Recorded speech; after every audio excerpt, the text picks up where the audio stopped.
My dear brothers and sisters, we have seen in today's gospel Jesus calling his disciples.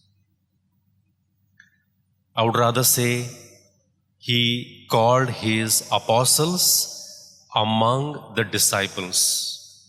The difference between a disciple and an apostle is a disciple is a learner. An apostle is the one who is sent out to proclaim the good news. So in today's gospel, he called the apostles. And in chapter 10, we have the so-called the missionary discourse.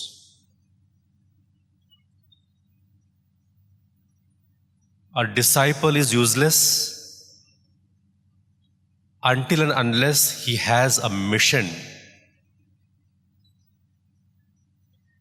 And their mission was to proclaim the good news of salvation.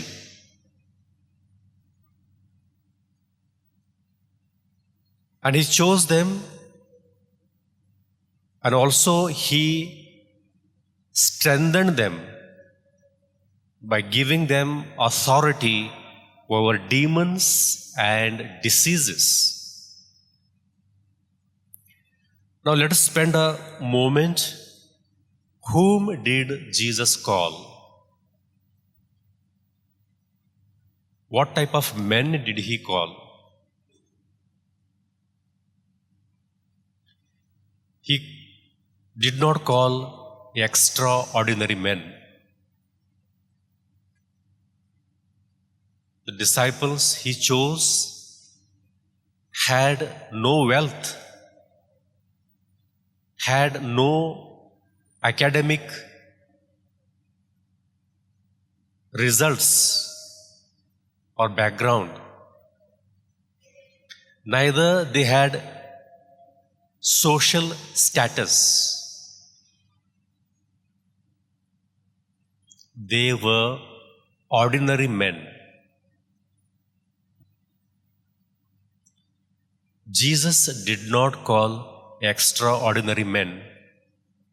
He called ordinary men to do ordinary things extraordinarily well.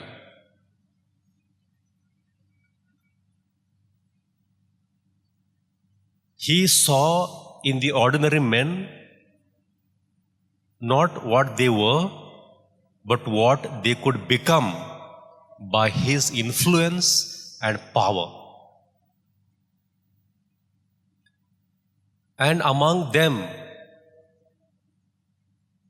I would like to stress one quality,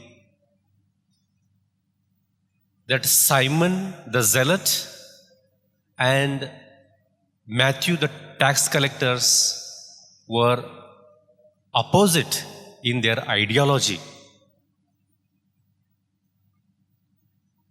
But even the one who could hate each other could love each other because of the love of Jesus. I repeat, the men who could hate each other could love each other because of the love for Jesus. My dear friends, if you could come to the church and if you hate each other, you cannot love Jesus.